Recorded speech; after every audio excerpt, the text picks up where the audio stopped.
Damn.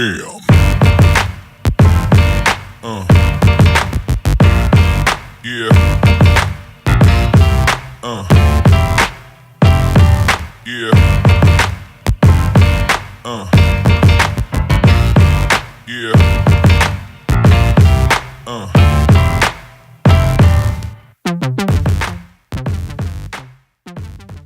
Alright guys, next topic, quite an interesting one actually. It's good that we have sort of fans from different West Ham, Arsenal, Man United. I'm joking. But the next topic is entertainment versus results. And since Mourinho came back, the main topic in this league is, would you rather, I have United fans telling me, well, I'd rather he won something than play nice, you know. Klopp and Pochettino are playing nice football, but they're not doing well, blah, blah, blah. So, you know, Michael, we'll start with you. What's your, and I don't want you to bail out and say, oh, you can do both. I'm not trying to hear that. So, what's your opinion? What do you think the whole entertainment versus results business from managers? What should they do? What should their approach be? Pressure. Look at you. Pressure. Results. There has to be results. Okay. The only problem I have yet is if you have a certain caliber of players and you're not bringing good results. If you have a certain amount of players, caliber of players, you have a certain budget and your results fall short of that. Yeah. That's the worst. That's worse than playing good football and not winning. Yeah. I liken it now to what if you go modern day, like Mourinho is the best example we're using right now. Because of Pep Guardiola and his beautiful football, everybody's just like, I want to play Pep Guardiola, Germany winning the World Cup 2014, Spain, Barcelona. You get what I'm saying? Everybody's just like, they've seen the possibility of now playing good football but winning. Yeah. You understand what I'm saying? That is one of the hardest things to do. Yeah.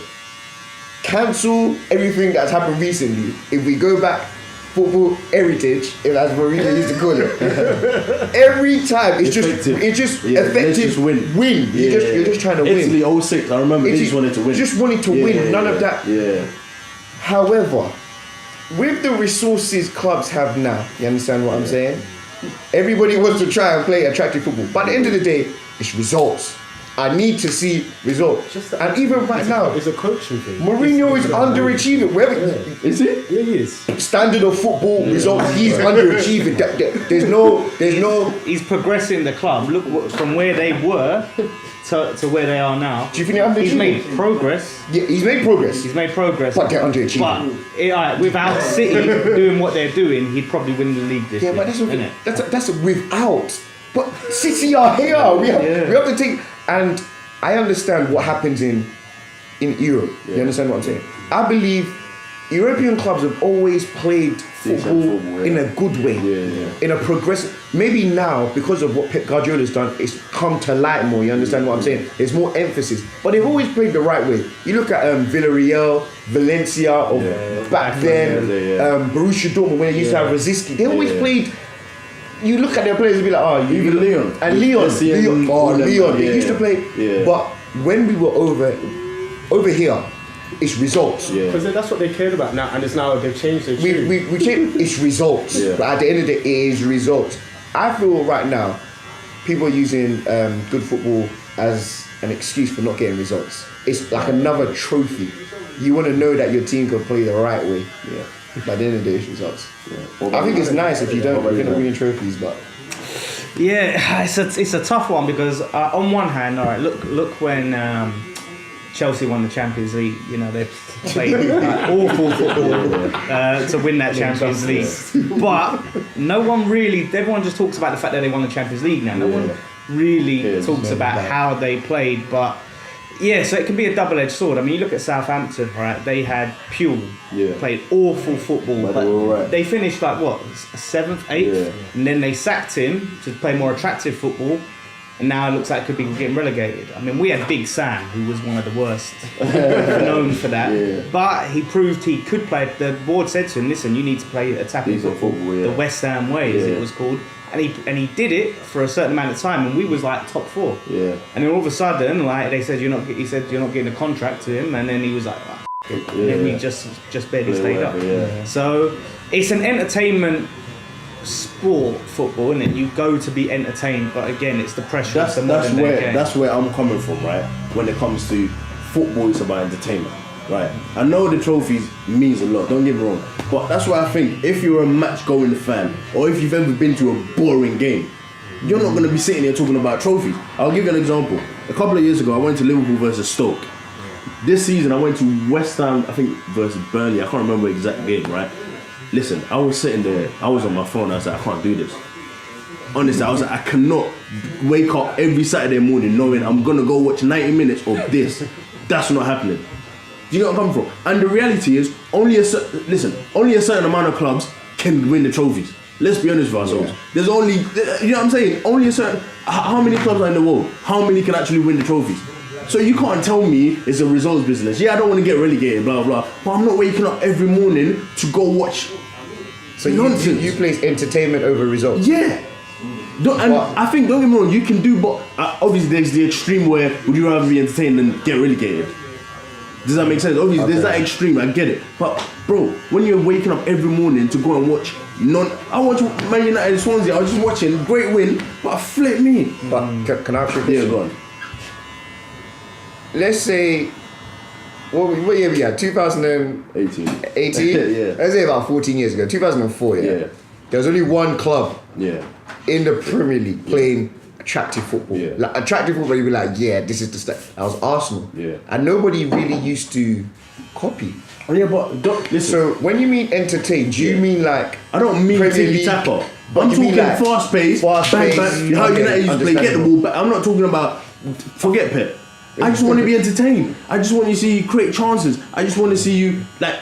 Do you know what I'm saying? I want to see a midfielder drop his shoulder, Joe Cole, drop his shoulder, do this, smash it in. When remember when United played Chelsea won 3-0. Amazing game. I don't want to see. I'm not talking about entertainment where clock press. I just don't want to go and watch 90 minutes of. Go on. I think there needs to be a balance. I think there's matches. No, you can't go for balance. I think there's matches where you can play attractive football, and there's matches where you need to sort of grind that result. I think with United, the matches where they should have dominated, as Michael said, based upon the resources they haven't done it. They played like some of the teams in the bottom half of the table, and the matches have been dire. And I think that's where the criticism for Mourinho has come. But ultimately, the results is what count, because that's it. 1994. Do you remember who finished second, third? I understand. Do you remember the winners? At the end of the day, the only thing they're going to plaster in front of you, a decade from now, only so many teams can win the trophies. Which is why I said there should be a balance. For me, results matter, because like I said, I can go back and talk about when Arsenal won the league. Yeah. When Arsenal went to Champions League final, obviously they lost that. When Arsenal won FA Cups, I can go back and talk. I can go back and say to my children, if I have any children, say, look at the time. I can't go to them and say, oh, 2010 we played great football. Oh, but we didn't win it. Don't you think, in terms of winning the trophies, right, is the moment, right? You wake up, you won it. Yeah. Come on. You enjoy it for what? 2 days, 3 days, right? That's it. You keep it moving, right? But if you're being entertained every week, you're being entertained every single week. 38 games of Premier League football to go week Yeah, in, at the end, you'll be happy at the end, but it'll last 2-3 days. But how long will the fans expect more? What do you mean? In regards to if you're playing attractive football, one season, haven't won anything, done it the second season, haven't won it, how much? By what point does the fan say, now we need to win something? Like Tottenham, for example, that's what people are. That's the argument against Tottenham. Past 2-3 years, play great football, where everyone asks, where's the trophy? Before and the next thing after that, people come and say, okay, well the players have to leave to win trophies. And so it goes to the point that with the attractive football, can you keep those players for a long period of time before they see their compatriots winning things? I'm thinking, I'm a better player than him. Why is he better football? Yeah, why is he lifting the trophy? So what's happening with Arsenal though? Because they're not particularly playing attractive football, but they're not getting results. And that's the issue with Arsenal, because their defence has always been we play attractive football.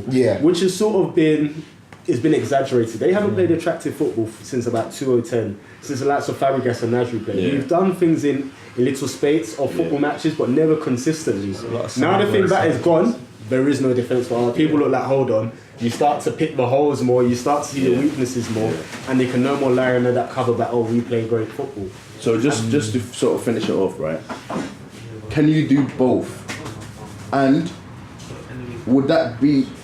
Can you get sort of a manager walk into a club?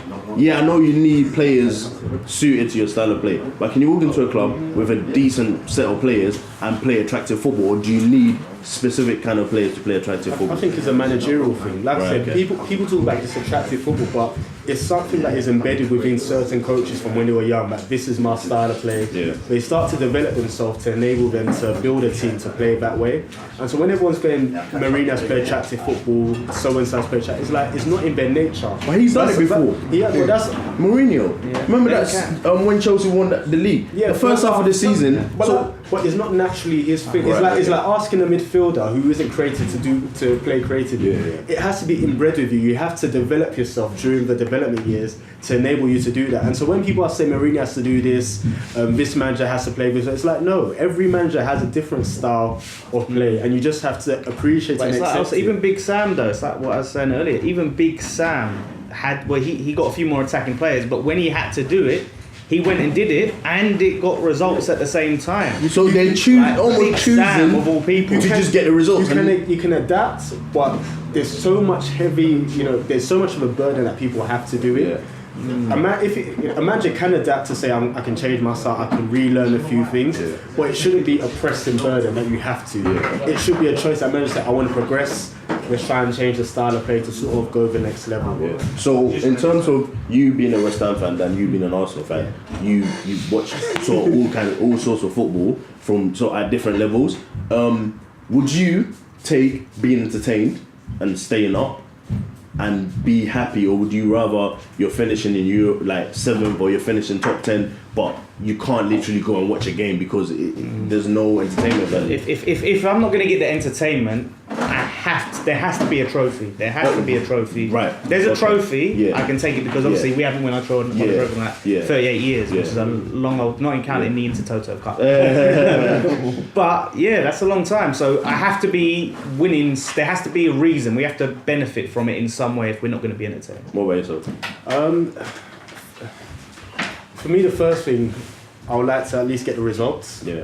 Arsenal win things and then start to build on the attractive football. I don't think for me the two have to come hand in hand straight away. I think there has to be either you get the attractive football for the end goal to win trophies, or you start to win trophies to build a basis to then say, okay, let's try and play attractive football so that at least we can build the brand of the club and to develop the club further.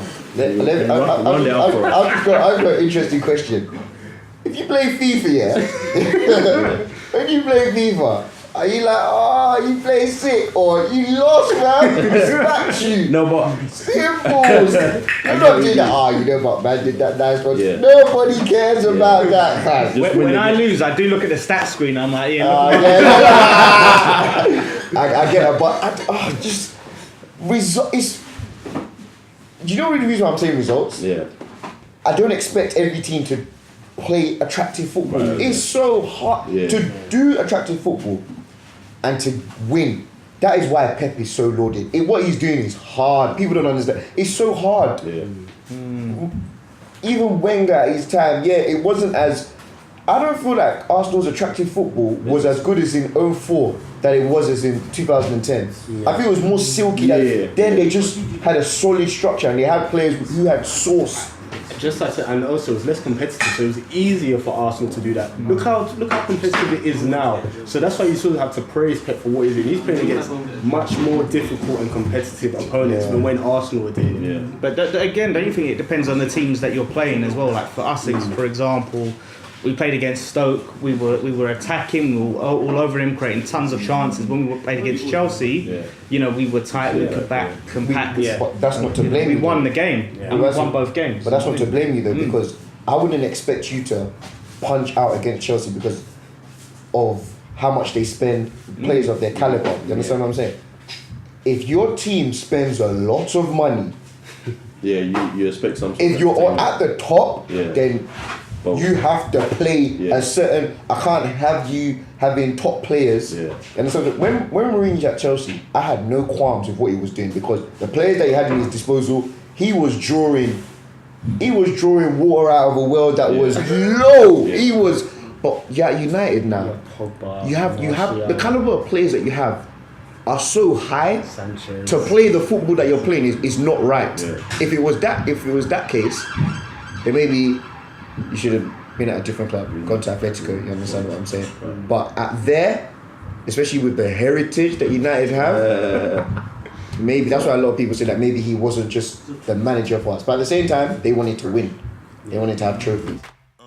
Hi football fans, and thanks for watching our video, results versus beautiful football. Don't forget to like, comment and subscribe on the video, #Footysays. Find us on Twitter, #Footysays, and retweet as much as possible.